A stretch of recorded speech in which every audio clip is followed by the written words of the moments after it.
question that I've gotten asked a couple of times, and I have not explained this very well in any of the conservation videos, is what happens when you have so much rust and guys are like, I've done this conversion 3, 4, 5 times and I can't get it off. And how do you go from this to this? There's an intermediate step. When you boil and convert rust that's this thick, it's going to self-shield itself. It will build a layer of black oxide over the top. And the way to illustrate that, this is not smooth. And we'll take a close-up picture and we'll show you what I'm talking about. This is not smooth, it's self-shielded. And if you get in here with something brass and scrub it, you can actually see that there's red rust underneath the black. Let's see if there's any on the outside here. Yeah, there's some in the back there.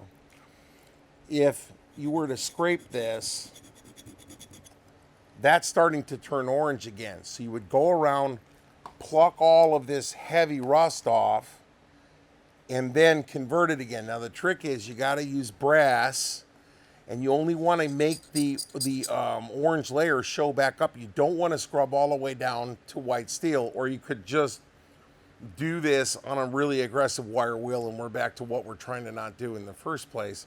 Don't use any oil when you do it, but you may have to go 2 or 3 steps, say on this rolling block butt plate.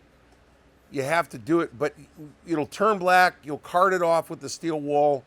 And then you have to go in, if it's still rough and on the surface, you have to knock it off till it turns orange again, then convert it again. This will get you moving again on really, really thick stuff. I got asked this question in the comments on one of my videos, and I was unable to adequately answer it there, so I figured I'd just make a question out of it. Do you need a rust scraper made out of a 50 BMG casing? I don't know. One's made out of 30-06s work just as well. But they gotta be brass. If you wet this with steel, you'll damage it. Anyway, I just thought I would attempt to clear that up.